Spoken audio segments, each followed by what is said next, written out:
Basketball is back. I am your host, Harrison Graham, with another episode of NBA Now here on Chat Sports. We are presented by Manscaped. Go to manscaped.com/chat with promo code chat. You can get 20% off the #1 men's grooming tools out there. Trust me, you want to check that out. But we got a ton of NBA news to get into.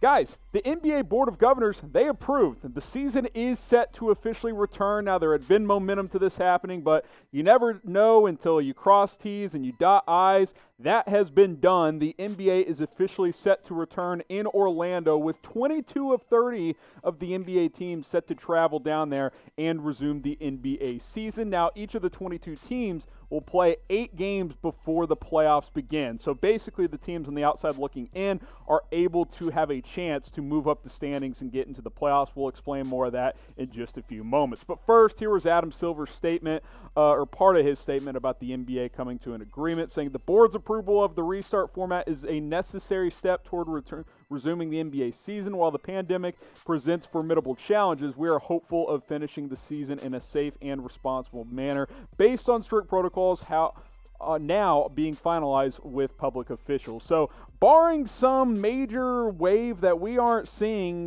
things are in place for the NBA to return. Here's kind of a timeline for you guys, some notable dates to keep in mind. June 30th, start of training camps at home facilities. July 11th, the 22 NBA teams will start to travel down to Orlando, get settled for the season to resume, because that's where all the games will take place. July 31st, that is the official resume date of the 2020 NBA season. Again, each team will play 8 regular season games. And then October 12th is the final possible day that a game could take place. That is when Game 7 of the NBA Finals would happen on October 12th. So the first or second week of October is when the season would end. Basketball is back, and I can't wait. I want you to predict who will win the 2020 NBA Finals. Go ahead, let me know down in the comment section. I'll make this the pinned comment on today's video, so if you get hit with the ad break, go ahead and scroll down and answer this question. Who will win the 2020 NBA Finals? And now, let's look at the West and Eastern Conference standings here, because I mentioned 22 of 30 teams are coming back. So more in the West, less in the East. And the reason why, as we scroll through the standings here, Lakers, Clippers, Nuggets, Jazz, those are the top 4 in the Western Conference. These are the top 8 as of now, with the Thunder, Rockets, Mavericks, and Grizzlies rounding out your top 8. But I want to show you 9 through 13 here, because 13 Western Conference teams are included, because every team within 6 games of a playoff spot got invited. So that's 13 Western Conference teams. That's 9 Eastern Conference teams. So those are the Western Conference standings as we sit right now. Portland all the way down through Phoenix will compete for that final playoff spot. Here's the deal. You got to be within 4 games of the 8th seed to have a chance for a play-in style tournament to get that final seed. As of now, a couple of those teams in the Western Conference, Portland, Sacramento, and San Antonio are right there within 4 games, so they would all have a chance to be a part of that. But as of now, the Memphis Grizzlies have the 8th seed in the Western Conference. I'm excited to see how this plays out. It should be very, very fascinating. What team will win the West and represent the Western Conference in the NBA Finals? Type L for Lakers, type C for Clippers, or type O for other. If you think it's another team in the West, go ahead and type your votes down in the comments section. I think the Lakers and Clippers are clearly the front runners, but the West is very, very competitive. All right, the Eastern Conference standings, only 9 teams invited, because the Wizards were the only team within 6 games of the 8th spot. Milwaukee leading the way. Toronto, Boston, Miami kind of jumbled up 2 through 4 right there. Then 5 through 9 here, you got Indiana and Philadelphia right there on the cusp of one another. Obviously, the Brooklyn Nets at 30 and 34. Don't think Kevin Durant's going to play. That's the latest there. Orlando in the 8th spot, and then Washington at 24 and 40 at 5.5 games out. They have to be within 4 games of Orlando after the 8 regular season games to get an opportunity to earn their way in a play-in style tournament. Basically, they would have to beat Orlando twice in a row. If they are still behind them, that is how that works. So that's how things look in the Eastern Conference. Obviously, more top-heavy than the West, whereas the West goes a lot deeper. Which team will win the East and represent the Eastern Conference in the finals? Type B for Bucks, type R for Raptors, or type O for other, or just comment any team down below. Let me know which team in the Eastern Conference will be in the NBA Finals. Now, we are presented by Manscaped. Go to manscaped.com/chat. That promo code chat gets you 20% off. I want to tell you about their newest product, the Weed Whacker. This is the best nose and ear trimmer out there. Look, I'm going to be honest. I didn't know I had an ear hair problem, but my current fiance, who was my girlfriend a couple years ago, she told me way back then, hey, we're just starting to date and whatnot. I got to point out this ear hair there. And I was like, what? It's the only thing I noticed for like the next year. I couldn't find a product that worked. My normal razor couldn't shave it properly. I always got left with razor burn. The Weed Whacker, that's no longer a problem for me. I found this product. You don't have any tug. It's got the 360 skin-safe technology. You can charge this puppy. It's got 90 minutes of battery life once you fully charge it, so then you don't have to charge it for a while. It's waterproof. I've used this thing in the shower. It is excellent. It's the best product out there. By the way, surveys show that 79% of females are turned off by nose and ear hair. You wouldn't think it's a big deal? Trust me, my fiance pointed it out. So go to manscaped.com/chat. Get this bad boy for 20% off. It's the best nose and ear trimmer out there. All right, some other dates too, because look, a lot of you guys, me included, the NBA offseason is just as fun as the regular season, unlike other sports, which means that there's other dates to keep in mind. Now, the draft lottery is going to be moved to August 25th. It was initially going to be in May with the draft in June. Lottery, August 25th. So keep that in mind. We'll find out who gets the number one pick, all that good stuff. October 15th, the NBA draft itself. So 3 days after what potentially could be a Game 7 of the NBA Finals, it'll be the draft. Quick turnaround, and then another quick turnaround. Free agency set to begin on October 18th. Guess what? We're going to cover it all, probably live, here on Chat Sports. Now, the draft lottery standings are as followed. These are the 8 teams that did not get invited to Orlando. Their seasons are officially over. Golden State, Cleveland, Minnesota, the top 3 there. Atlanta, Vince Carter's career comes to an end with the Hawks not getting invited. It's a sad way for him to go out, but they got the 4th best odds. Detroit, the New York Knicks, they don't make the playoffs. We'll talk more about the Knicks in a little bit. The Chicago Bulls and the Charlotte Hornets. Those are your 8 inverse order standings, if you will, as they battle for the number 1 pick in the NBA draft.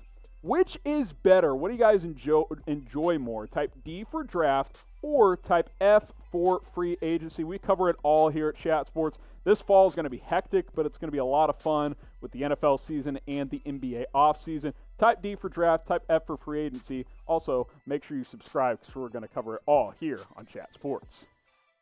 All right, I mentioned the Knicks. With their season officially over, they have turned their focus toward hiring a new head coach, and apparently Tom Thibodeau continues to be the leading candidate in New York. That is the latest reports coming out from across the league. Knicks have not made the playoffs since the 2012-2013 team when Melo and the boys won a playoff series and lost in the second round. It's been a rough almost decade now of New York Knicks basketball. Tom Thibodeau appears to have the inside track on the job. Kind of a mixed resume. Look, 10 years ago, he was one of the hot commodities in the NBA. He took the Bulls to the Eastern Conference Finals back in 2011. Had a great record there, 255 and 139.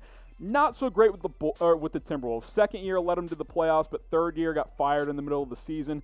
He comes with some red flags. He kind of runs some players into the ground, played those Bulls guys heavy minutes. A lot of people think Derrick Rose's injuries are a result of Tom Thibodeau's coaching style. Who knows if that's true? He's a hard-nosed coach. He doesn't necessarily believe in load management, but he's got some good things on his resume, but as of late, he has not been as good of a coach as he was earlier, from this past decade. Should the Knicks hire Tom Thibodeau? Type Y for yes, type N for no. Let me know what you guys think in the comments section. I would explore other options. I'm not saying he's not the right guy for the job, but I certainly think there's several worthy candidates that are out there. The Knicks got to get this right. Whoever they hire, they got to get this thing back on track because it's just been ugly. You look at the past 5 years, it's been 7-8 years since they made the playoffs. They've only won 30 games twice in the last 5 seasons. Last time I checked, NBA seasons are 82 games long. That's bad. They got to get better. They got to build around their young players, and they got to bring in some talent. But the problem is no one's going to play there until they get the right coach and they start winning again, and that's going to be a very hard thing to do for the next head coach. All right, last rumor here. Could DeMar DeRozan be heading to South Beach in this offseason for next season?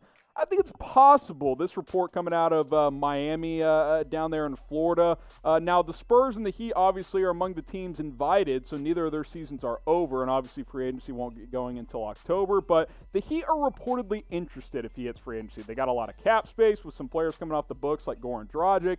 DeRozan does have a player option for next year for over $27 million, so it's not a guarantee that he will opt out. But at 30 years old, he may want to opt out and get that long-term max deal while he's still guaranteed to get it. Because if he hits the market, he will get a big contract. I can promise you that. Consistent player, right? 22 to 24 points is kind of what he's been the last several years, with obviously 27 back with the Raptors in 2016 and 2017. You're not going to get 27, 28 points a game from him, but I think you can get 20 to 22, no problem. One of the best mid-range scorers in the NBA. The Spurs it hasn't worked with DeRozan down in San Antonio, so I think there's a pretty good chance that he does opt out. Now, if he were to join Miami, he would team up with Jimmy Butler and several others. Who is the better player? Type D for DeMar DeRozan, type J for Jimmy Butler. I think at this point, Butler's better. He's better on both ends, especially defensively. You could argue DeRozan's a better pure scorer, but I think Butler's a better ball distributor. But type D for DeRozan, type J for Butler. It's an exciting lineup to think about if they made this happen, because you got Kendrick Nunn, who's a nice young player, can really score. You got Butler, you got DeRozan, you got Duncan Robinson, Bam Adebayo, Andre Iguodala would come off the bench, Tyler Hero would come off the bench. Maybe they bring back Goran Dragic for a cheap deal, who would hit free agency next year. That's why I didn't include him in the starting five. They've got depth and some nice role players. They can get another all-star caliber player like DeMar DeRozan. That's a contender in the Eastern Conference with that starting five and the depth, and of course Eric Spoelstra as their head coach. We'll see what things look like in NBA free agency. I'm just glad basketball is back. The Spurs are involved. The Heat are involved. Again, 22 of the 30 teams are involved. Make sure you're subscribed. Make sure you turn on notifications, because we will be covering all things NBA between now and on into the 2020 offseason.